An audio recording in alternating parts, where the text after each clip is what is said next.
And welcome. We're doing a show today on the anniversary of the bombing in Boston at the Marathon. Although we're exploring a kind of a larger topic. As we began to talk about this, and we put both shows together, Where We Live and our show, and the staffs kind of talked about this, and we decided that Where We Live would focus, as they did this morning, a lot on Boston and on what happened in Boston, and that we'd pull back the lens a little bit. Because to me, as I said at that meeting, it's not just the one thing. It's really... if you think about what the last 15 years of American life have been like, they've been really kind of different than the 15 years that preceded them. In many ways, the illusion of safety was shattered, and the illusion of stability was shattered. In some ways, I really do start the counting of this particular American era in 2000, where we had this incredibly disputed American election, which people found very disconcerting. We're not used to our presidential elections being thrown into chaotic endings. We're not used to going to bed on election night not knowing who the president is, or getting up the next morning and finding out that we still don't know. In many ways, I think that was one of the things that began to sort of ruffle and unsettle the American psyche. Obviously, a year or more later, it was 2001. It was September 11th, and there was a shock to our system almost unlike any we have had, unless you would count Pearl Harbor. Since then, other things have happened, and in recent years, here in Connecticut, obviously, we've all been touched by the tragedy at Newtown, and not too long after that, as we were mentioning, the Boston Marathon bombing. So these are things which begin to pile up on one another, I think, and ask bigger questions about our own inner resilience, about our attitudes towards life in American public spaces, and about what the cumulative effect on our psyches are of this kind of life, this slightly different version of American life from the one that preceded us. So later in the show today, we're going to talk to a researcher. That's actually a taped interview, which we recorded a few days ago. Allison Holman, she's an associate professor of nursing at the University of Chicago, Irvine. She's been kind of at the forefront of studying what happens when you watch a lot of media coverage of this kind of thing. Is it the same as experiencing it in the flesh? Is it different? What does it do? And can it be measured? The answer is yes, it can be measured. I'll tell you that much right now. Towards the end of the show, we'll also be talking to Brian Michael Jenkins. He's a senior advisor to the president of the RAND Corporation and the author of several books, including Will Terrorists Go Nuclear and The Long Shadow of 9/11, America's Response to Terrorism. That'll be a little bit more about the kind of the nuts and bolts of how American life sets up these days, once again, as compared to the life that preceded it. But for the whole show, joining me for the whole show today is someone we met under the worst possible circumstances, the Newtown shooting, but someone who's turned out to be a very valuable resource to us over time. John Woodall is a board-certified psychiatrist and the founder and director of the Unity Project, a resilience learning system that was developed to promote resilient strengths in youth.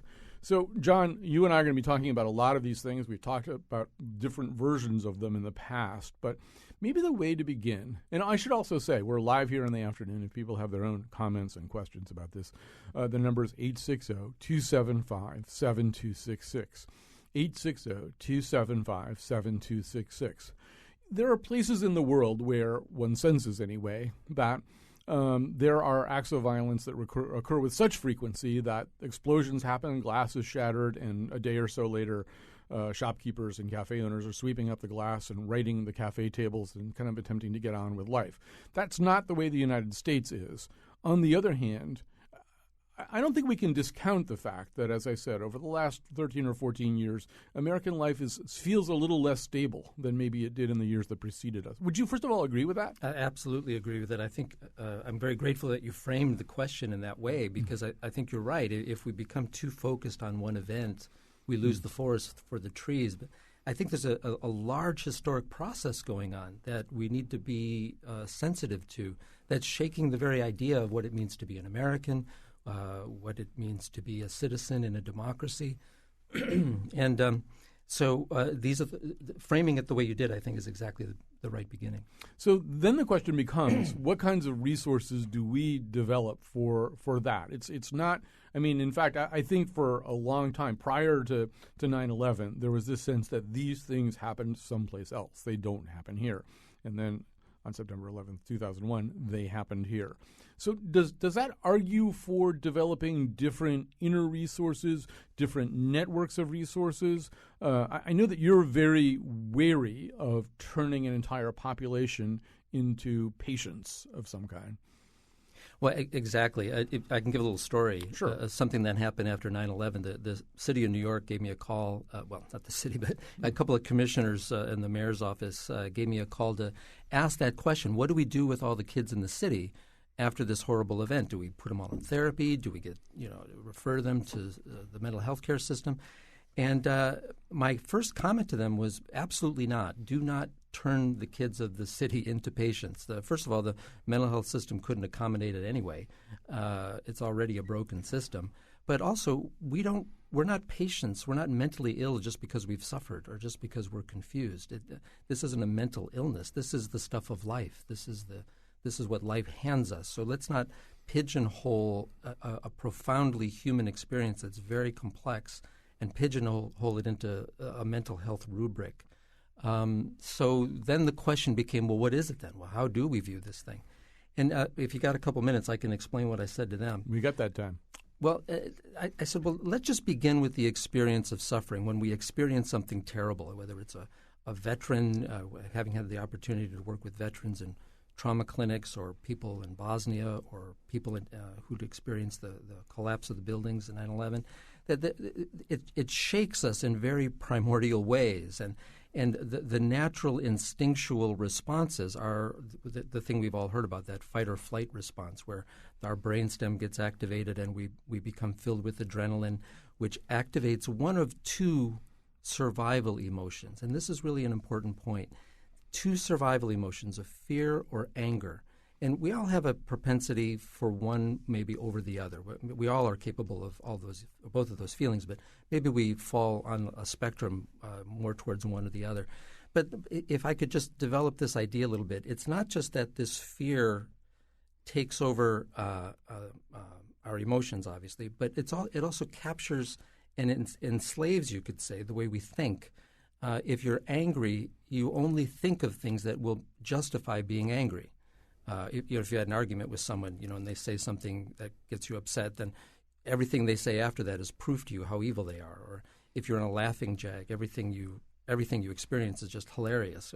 As long as you're in an emotion, everything you think reinforces that emotion. So if you're caught in this fearful emotion, the world looks scary, and everything justifies why you need to be afraid. Contrarily with fear, the same way. That if we are frightened by it, angered by an experience, then everything we experience justifies being more angry.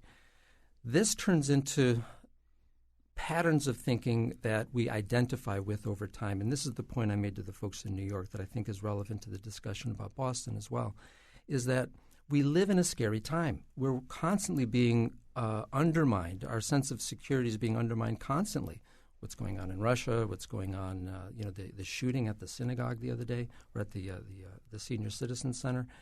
These are very unsettling.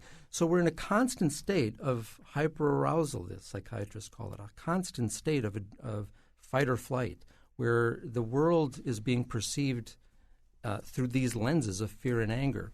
The point is that if we become if we allow those emotions to become fixed, then if we have that predilection towards an angry way of looking at the world, then we're looking for enemies all the time. We're looking for people to blame for our anger, for these terrible things, and we become rigidified in a particular identity, whether it's a political party or extreme religion or you name it. And then now we have even more a setup for more problems because we've got rigid identities pitted against rigid identities trying to fight for dominance. On the other end, if you've got this predilection for fear, people can fall into a kind of a despair. And what is there to believe in? What is there to hang my identity on? So I think that kind of identifies the kind of dynamic you've described that's been going on since 9/11. That we have a very vocal group or series of groups of extreme identities, rigid identities, who are very angry and who are defining the national agenda in terms of that anger and in terms also of blaming, finding someone to blame for it and looking for blame. So in a democracy, these are dangerous things. These are not the best parts of what democracy has to offer us. So I suppose it's in all of that is a choice, that there is another part of our brain, not just the brainstem, that allows us to make compassionate choices, that allows us to make civilizing choices, that allows us to look beyond our anger and our fear to something that's uniting. And I think the challenge in the country right now, and the challenge to leadership in the media, is how do we frame things in ways that don't keep feeding the fear and the anger, and feed this notion of how do we work in a complex, diverse world. It seems to me, John, that some of these disruptions are, in fact, ways that just focus our attention in an unnatural way on the fact that life really is scary. Life is scary all the time. You and I are going to be driving on highways in the next couple of days. Somebody could veer into our lane and hurt us really badly, or end our lives. We're sitting here, we could have an aortic tear, one of us, and we could die very suddenly. That life is fundamentally scary. It's simply impossible to live it in a constant state of awareness of how completely frightening it is, and how random at times terrible fates are. One of the things that I think that gets triggered here by these events, whether it's 9/11 or Newtown or Boston, is that awareness, and it kind of destroys some of the defenses, the natural mechanisms of living that make it possible for us to live positively, as opposed to this state of constant awareness of our own vulnerability. I like the word vulnerability a little bit better than scary. I think the vulnerability precedes the scary. Mm-hmm. So life is extremely fragile, and it's fraught with all kinds of challenges, and sometimes extreme challenges that can be scary or can be anger-inducing. And I think that's an important distinction. And because otherwise we're kind of condemned to living lives of playing out that fear and looking for people to blame for the fear or why we're afraid. And so I would suggest that that's one of the first steps, is for us to be able to recognize that, okay, there's uncertainty, there's complexity, I don't get this very much, I don't really understand what's happening to me, I don't like what's happening to me, but hold back on the looking for scapegoats, hold back on buying into one's own fear or buying into one's own anger. So this is obviously, because it's come up a couple of times in your speech, one of your major concerns here is that, as you say, when these things happen, one of the major systems that's being operated on is the equivalent of the system that gets that lights up in an animal if we step on the animal, right? You step on a snake or a wolverine, it's going to try to bite you. And probably it's going to try to bite anybody that it can find, and it's not even going to make a lot of discriminations. Oh, that's the person who stepped on me. I'll only bite that person. I won't bite those people over there. Yeah. It's not that kind of discriminating, rational thinking system. What you seem to be suggesting is that we're capable of that kind of blindness and mindlessness, but we're also capable of a higher order of thinking. I guess the question is, how do you make the bridge from that much more simplistic way of lashing back as opposed to the more higher order thinking? Well, this is the question of civilization. This is Freud's question. This is Aristotle's question. This is the question of every major religion. Excuse me. How do we civilize ourselves? Mm-hmm. How do we activate parts of our brain, part of our being that aren't ultimately civilization crushing? It fundamentally is a question of civilization. So that gets back to your first point, excuse me, about what's been going on since. If you want, I can talk while you have a drink of water. Yeah. So, first of all, let me just set the stage while John has a drink of water. This is John Woodall, who's a board-certified psychiatrist, the founder and director of the Unity Project, a resilience learning system that was developed to promote resilience strengths in youth. Actually, respond to that, because I have a sort of a follow-up place I want to go. I'll try to remember. When we're born, our instinctual survival mechanisms, I'm drier than I thought, are full blown. They're ready to go from the moment we're born. All of our civilizing tendencies are only latent. Mm-hmm. They need to be cultivated. They need to be practiced and rehearsed. We need role models. We need, like I said, practice, and it's really a lifetime effort to develop the cortical skills that can tame our brainstem instincts. So, and I think in that response is kind of the direction towards where we need to go. In terms of education, the cultural activities that endorse and support the core skills you need to activate that civilizing process. There's essentially three, I don't like lists, but I'm about to give you a list. There are all of the skills that are defined as resilient or these civilizing activities fall into what look like to me three categories. One is the ability to resist tribalization in the face of danger or fear. The second is the ability to see fair-mindedly, to see things for what they are and not bringing your biases into it and being rigidly attached to your biases. And the third is the capacity to have dialogue, because there is no such thing as a resilient state. There is a resilient process that we're engaged in. So it's a dialogue. It's a dialectic within our own selves, with other people, with communities, where we're trying to figure out how do we encompass the greatest amount of what it means to be a human being in this particular situation when we're all being pulled towards the worst part of our nature. Because anybody can, well, not anybody, but lots of kinds of leaders rise to power by offering to control chaos. You want chaos controlled? I can control chaos for you.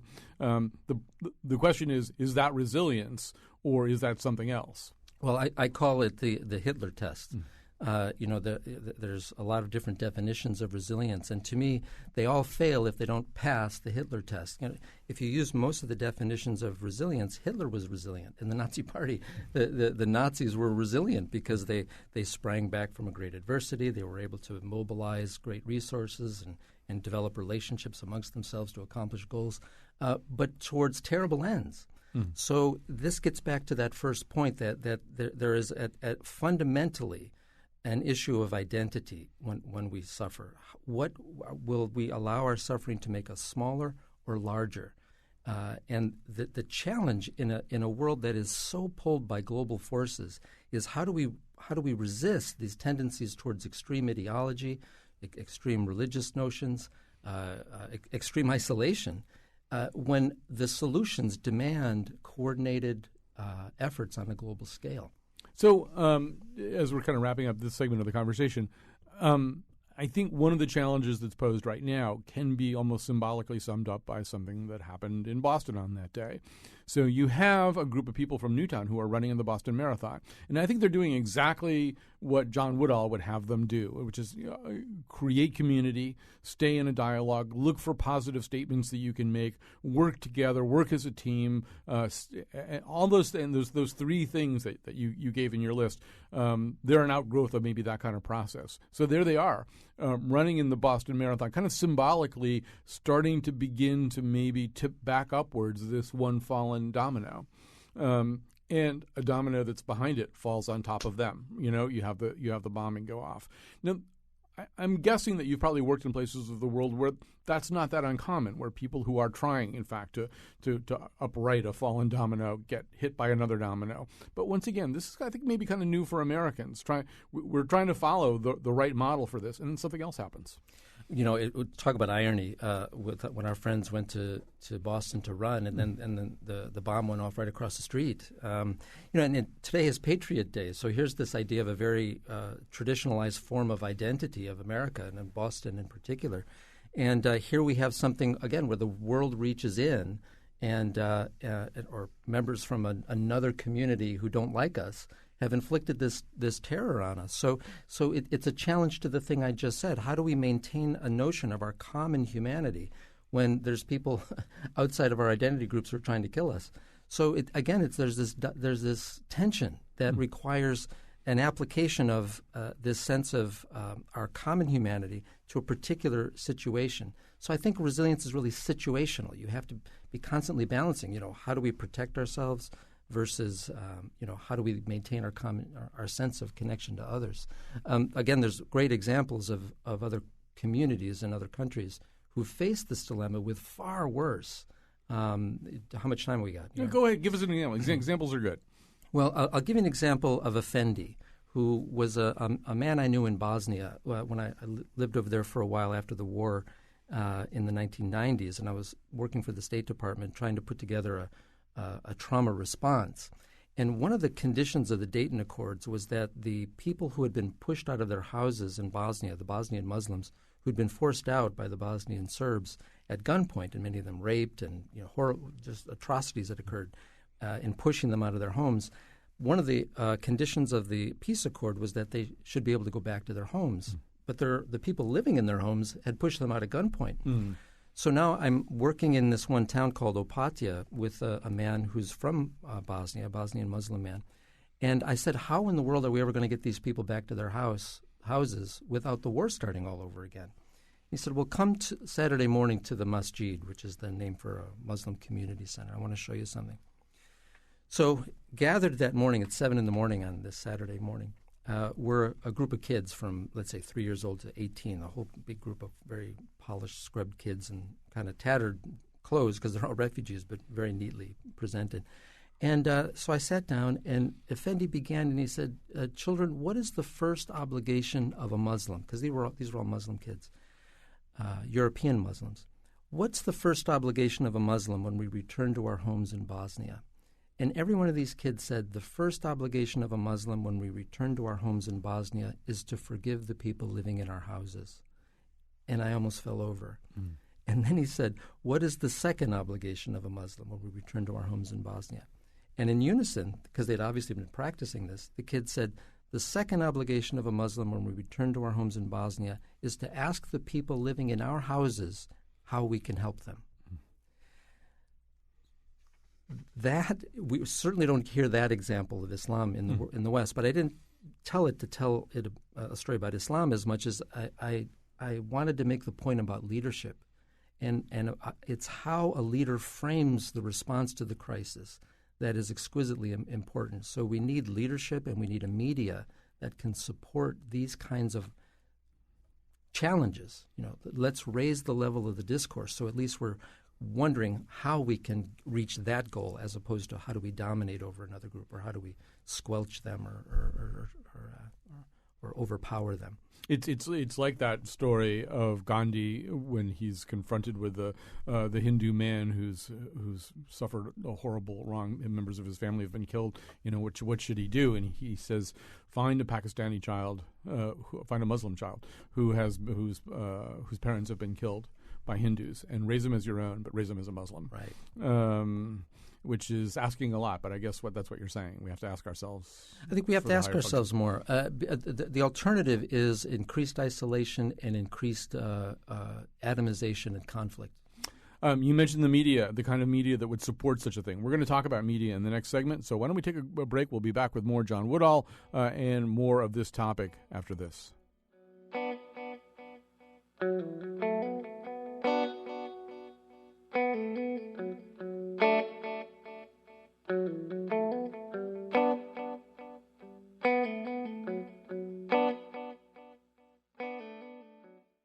All right. Whenever we go to a break, John and I start talking about other stuff. So anyway, we're back. If you're listening, by the way, we're about to play about a 13-minute interview that has to do with how the media, how watching the news media, coverage of things like the Boston bombing or Newtown or 9/11, how it affects you, how it affects anybody. So listen to this, and then when we come back, John Woodall and I are going to respond to that interview.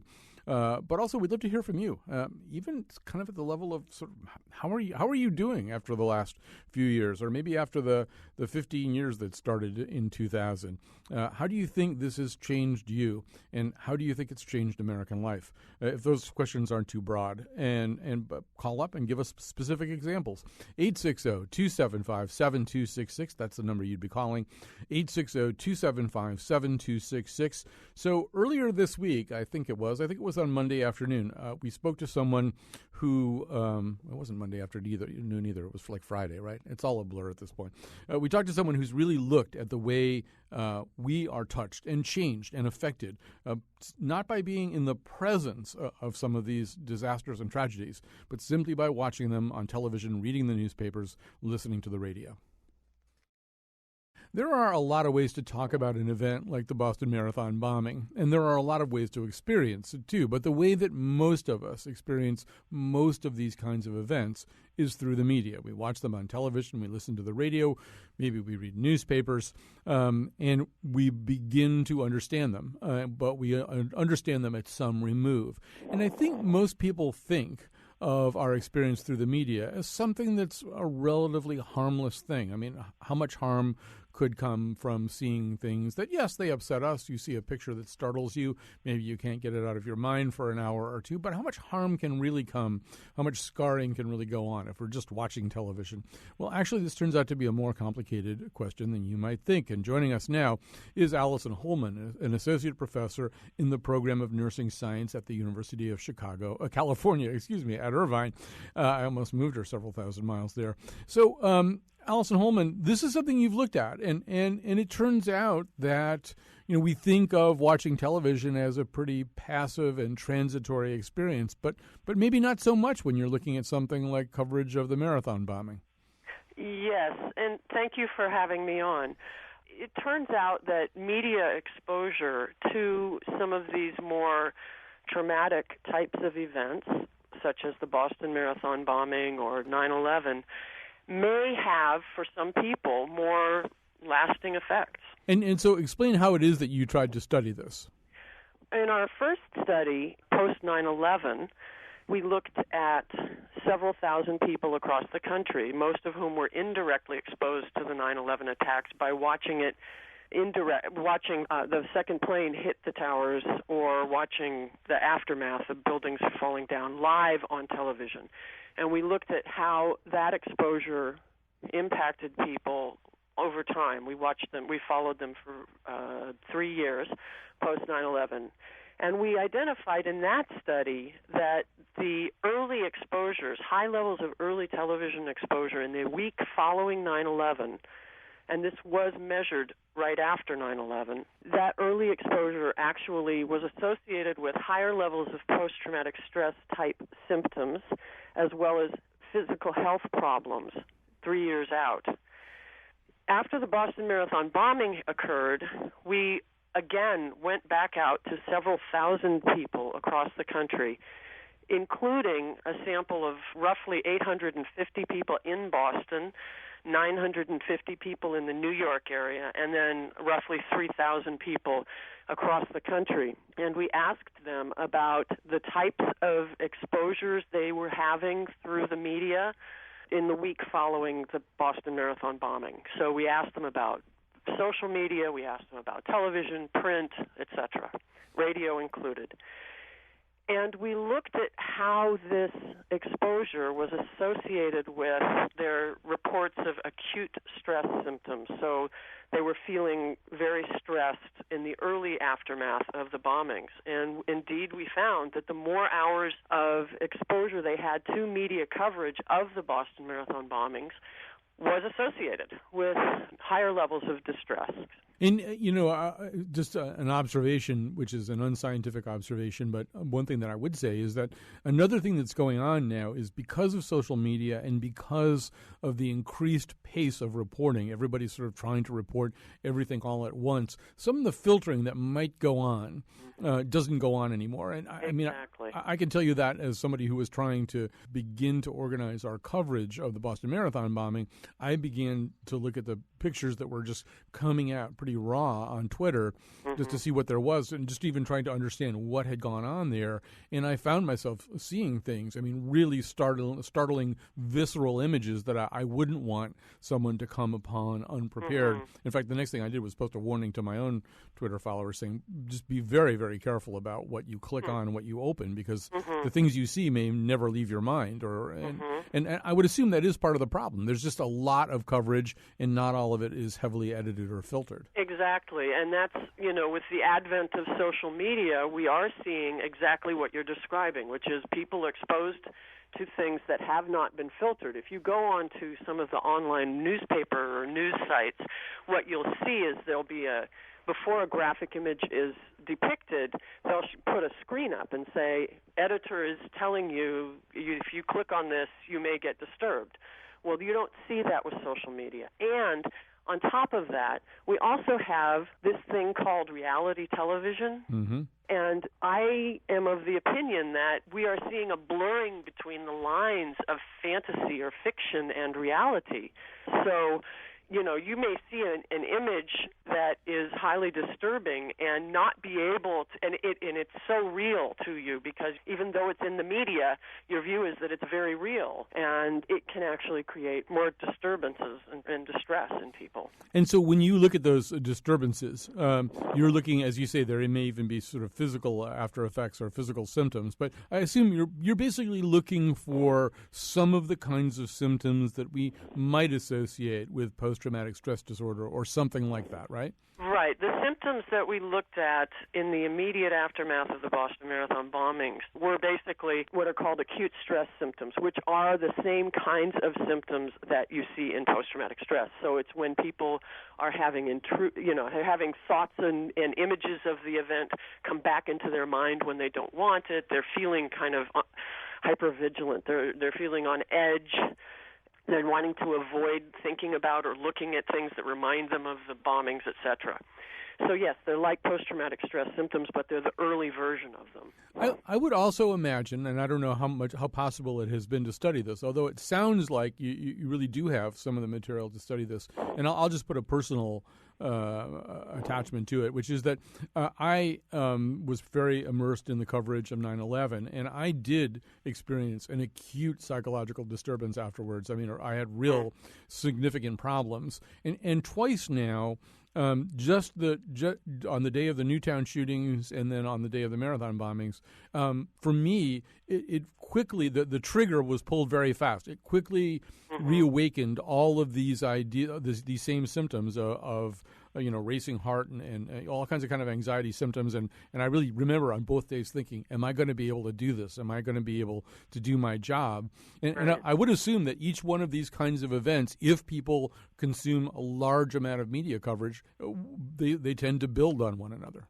They may very well, and we did see in our Boston Marathon bombing study, we did in fact see that people who reported having had a direct exposure to 9/11, those who reported having been directly exposed to the Sandy Hook elementary school shootings, were also both reporting higher levels of symptoms in the aftermath of the Boston Marathon bombing. So the more you were exposed to the previous events, the more likely you were to have a stronger reaction following the Boston Marathon bombing. We're talking to Allison Holman, Associate Professor in the Program of Nursing Science at the University of California at Irvine. So the next question is how to think about this, how to react to it. I would imagine that if I go to see a mental health provider and what I'm really presenting with is somebody with high stress levels that are generated by the consumption of news media coverage of a disaster, that my insurance company may be reluctant to reimburse, and even the provider, him or herself, may be reluctant to say well, yeah, that's an identifiable syndrome. So what happens then? I mean, is it more effective to look at this another way, think about it another way, think about it as a public health problem? Well, in fact, that is the frame that I use in my work, is to think of things as an issue of a public health.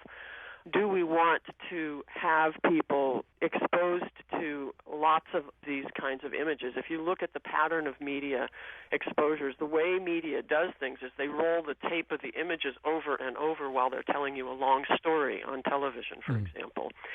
Do we want to encourage some changes in the way the media does their reporting on these things? Do we want to simply do a public health type campaign where we go out and we let people know? And this is something, the message of our study is clearly, of both our studies, our 9/11 study and our Boston Marathon bombing study, is clearly a public health message of try not to expose yourself to very many images. If you see something once, go away from it. Don't watch it again. Don't repeatedly show yourself things, because that's probably not going to help you at all. And in the aftermath, now we're coming up on the anniversary of the Boston Marathon bombing, and certainly there's lots of stories in the media again about the event, and some of the pictures are being brought back. If people want to read about it, fine, but I would encourage them not to look at too many images and to not immerse themselves so deeply in anniversary coverage, because for some people it could reactivate some of the distress that they may have felt in the immediate aftermath of the event. We aren't looking at a disorder that is recognized in any way and diagnosable in any way at this point. We're just looking at a range of symptoms that are strong and that we have seen in our previous work. I think that one thing that's also helpful, whether or not it falls within the range of acceptable diagnosis, but one thing that's helpful and that presumably is going on right now as you and I are talking is a person listening can understand at least, oh, that's real. In other words, if you're having what feel like anxiety symptoms in response to just things that are on your television set or coming out of your radio, or that you're encountering on social media, it's not your imagination. You very well may be having some pretty strong anxiety reactions or other kinds of traumatic reactions to media coverage. You don't have to discount that. Right, absolutely. It's very important that people not discount that, actually. And it's not everybody is going to have those reactions. I'm not trying to suggest that this is a universal thing. It's not a universal thing, but there are enough people who might have that reaction that it's worthwhile to pay attention to those kinds of symptoms if you have them. If I might, there's one other thing that I wanted to point out, which is that there was recently a study done in England in which they looked at exposed people to traumatic images and put them in the MRI at the time when they were watching, and they found that people who were exposed to traumatic images had parts of the brain that were associated with the fear conditioning that we know are linked to PTSD. Those parts of the brain were activated when they saw the traumatic images, and a lot of those people reported increased numbers of flashbacks later on in the study. So I think it's very important for us to recognize that just because it's an image on a screen doesn't mean that it isn't having an impact on us. And I think it also goes back to what you're saying before about reality television, which is that typically one of the ways that we've sort of used media in the past is to deal with our anxieties by encountering them in a fictionalized context. So that's almost a kind of systematic desensitization, right? You watch violent or scary things, and you may even watch movies about disasters, and probably one of the things that you're doing, one of the sort of bargains that your brain is making is it's saying, this isn't real, this is a way to experience this in a way that's not real. And I do remember on the day of 9/11, as the enormity of it was beginning to sink in with me, I would occasionally have moments where I would think, this is so much like a movie that I've seen. I can almost put my finger on the movie that it is, except that it's not a movie, that some basic relationship that I had with images like this one was being materially changed because I was so used to thinking of them as fictional. Absolutely. I was actually in Nigeria when 9/11 happened, and I didn't have access to any media for most of the time while I was there, but I happened on that day to be in the house of somebody who had a television set on. And when he clicked on this TV and I saw the plane hit the tower and everything explode in flames, I said, what kind of Hollywood movie is this? What are they doing now? I mean, my immediate reaction was this was some bizarre Hollywood incarnation of disaster.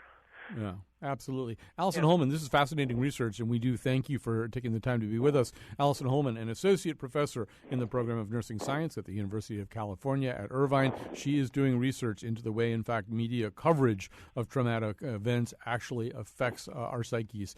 Thanks for being with us today. Thank you very much for having me. I appreciate it. Okay, bye-bye now. Bye. So, John Woodall, a lot of what we just heard fits in very well with a lot of what you said. I want you and I to have some time to discuss that, maybe in the next segment. A lot of people have called in, though, and they want to respond to some of the things that you're saying, and I think that might be a good idea just to squeeze some of these calls in right here, too. We're going to start with Eric in New Britain. Hi, Eric. Are you still there? Yep, still here. What's on your mind? All right. You might still be here, but you're actually maybe a little bit far away from the base set of your phone, or you're in a bad cell area. We can try to get back to you and see if we can hear you a little bit better. Let's try Derek in Windsor. Hi, Derek. Are you there? All right. I'm having a real bad run of luck here with the phones. I bet if I go to Allison right now, she's going to be there. Here's Allison, actually, in Newtown. Hi, Allison. Hi, Colin. How are you? Good. You're on the air. I just wanted to say that I felt an obligation to mention this is a great conversation, that something that can be quite useful in helping a community and a population in the midst of being bombarded with traumatic and violent images over and over again is the role of the arts. And I can provide a specific example that worked in my own life if you would like. Sure. Give us that specific example. At the Aldridge Museum in Ridgefield, Connecticut in 2006, Josh Azzarello was awarded the Emerging Artist Award for that year, and he reworked footage of 9/11, highly sensitive and charged footage. And I remember even as a teenager walking into a small gallery and reliving some footage that was undoctored and some that had been manipulated to present, I suppose, like ulterior events from that day. And it was a private, removed, dangerous in the sense that you're confronting something face to face, and yet safe because you're in a gallery. So something that's kind of removed from politics and the media and social life to a certain extent. And it allowed me, and I think in general the arts do this, be it the fine arts or theater or music, allow a person to become a leader, as your guest was describing before personally. It builds community. It allows people to take hold of trauma or something highly charged and manipulate it and just process it in a very different, civilized and fruitful way. That's a great example, Allison. And John Woodall, this is a fundamental human urge, right? It really does go back to the cradles of civilization, that faced with everything that is frightening about life or intimidating about life or that makes us feel vulnerable, we do. We sing, we dance, we write epic poetry, we create art. Absolutely. Athena was the god of many things, but two of the things Athena was the goddess of was war and culture. And the Greeks very well understood that out of great tragedy must come the creative spark that defines and unites the community. So this is as old as humanity. So you don't need necessarily people from universities with degrees after their name to say something that every grandmother knows, or every, all great traditions, all great religions point to this. How do we transform our suffering into something noble?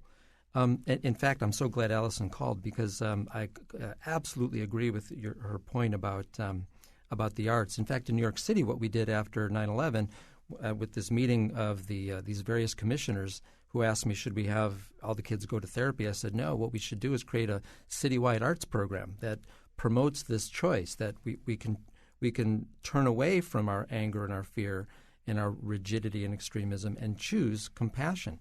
In the city that's the most diverse city of the world, let's show that our great human garden here can flourish, and that will be our response to extremists who want us to think in one particular way.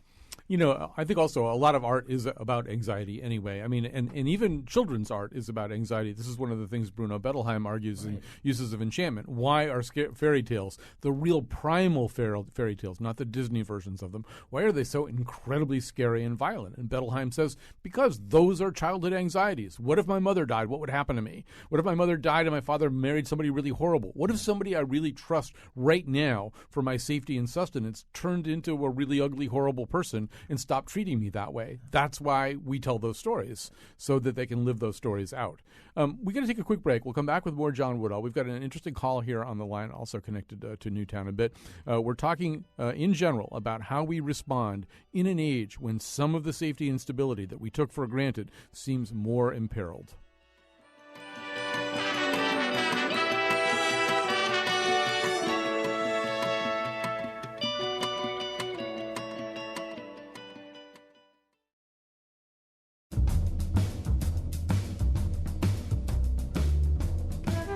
Today's show was produced by Betsy Kaplan and me. Our interns are Jane Ashley and Andrew John Paul George Ringo Lischke.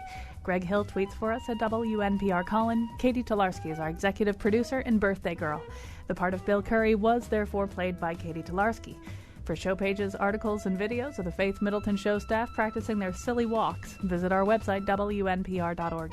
The Colin McEnroe staff is preparing to scatter to the four winds for a few days, but in our place we'll have some favorite old shows, new shows, and an episode of The Nose hosted by Mr. Dan Koski.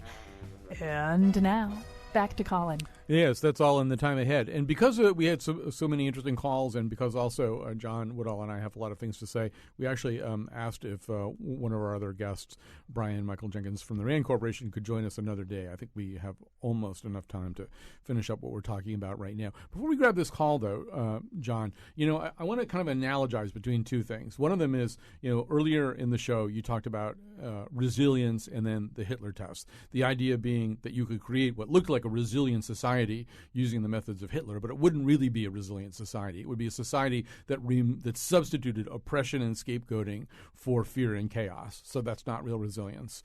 We look at the media and we look at the sort of the culture that we absorb, and there's similar questions that we ask, right? There are ways in which the media can be helpful to us in understanding, processing, and maybe even helping us compartmentalize in a beneficial way the things that we have to understand. And then there's ways in which the media just seems only to freak us out. Absolutely. Neurologically, the more you engage the reward systems and the fight or flight systems of the brain, the more you're likely to engage people in an addictive kind of engagement where they stop thinking for themselves and are kind of caught within the matrix of all the thoughts that those emotions can generate. So whether they be fear, or whether they be anger, or sexual appetites, or whatever it might be. So the media is really good at packaging any kind of information into those little categories to keep our attention. The danger is when, as your previous guest from UC Irvine, one of my alma mater, was speaking about, that these aren't benign. You can have an exposure to a trauma by being in the presence of the trauma or by watching it on a screen. It really doesn't make any difference. The key thing that I think is at issue is that we are not powerless, that we have the experience, this fundamental vulnerability of powerlessness in our life, that we have anxiety about it, that we can't engage the world that can change bad things from happening to us. But the how we deal with that powerlessness, that sense of powerlessness, kind of determines our fate. Mm-hmm. We either allow fear or anger to run our life, or we make conscious choices that free us from these kinds of addictive response patterns. Grab a cup of water here. Yeah. We got just enough time to squeeze, I think, one last call here. This is from an EMT, I think, who had to deal with Newtown or some of the ravages of Newtown. Hi, we've only got about a minute and a half left. I hope you can tell your story in that time. Hey, Colin. Thanks for taking the call. Sure. And before I make my comment, I just want to also thank Dr. Woodall for his work with Newtown in the aftermath of Sandy Hook. He did some wonderful in-person meetings and also did some excellent articles in our local newspaper that I know definitely helped some folks. The one comment I wanted to make, and this is coming from personal experience, is that unlike what I think a lot of people assume happens, that there's a big amount of stress right after the event, whether it be Sandy Hook, whether it be the Boston bombing, whether it be Fort Hood, wherever it might be, and then the response tapers off after time. For some people, and myself included, the response didn't actually manifest itself after some time. It was about 7 or 8 months in my instance, but not everybody reacts to these situations in the same way. So even though the press coverage may be diminishing and it may be out of the headlines, some of these things do take a long time to show up in some people's cases. Yeah, John, we got about 30 seconds. That I would agree with him, by the way. That was my experience. And again, going back to the first comments we made, it's important not to view our response to these things purely in medical terms. I think of Lincoln again at Gettysburg. He took that horrible tragedy where hundreds of thousands were wounded throughout that war, and he said the purpose of it is for us to rededicate ourselves to a nobler purpose. So in saying those words in the Gettysburg Address, he took the suffering, gave it a higher meaning, and now gave people a trajectory to take all that anguish and that suffering and direct it towards something nobler. We need leaders who can do that now. We need media who can do that. We need shows like this that can say, look, we're not just symptom clusters as people. We're not just re-experiencing phenomenon and PTSD symptoms. We're people who can make choices about who we are to each other as citizens in the country and the world. It's a great place to end. John Woodall, thank you so much for your time. Yes, we are scattering to the four winds. We have some very interesting programming that will appear for you in this time slot. So we'll be back live, I guess, a week from tomorrow, I think. Thanks to everybody who helped out today, and we will be back. But we'll be back with an interesting show tomorrow.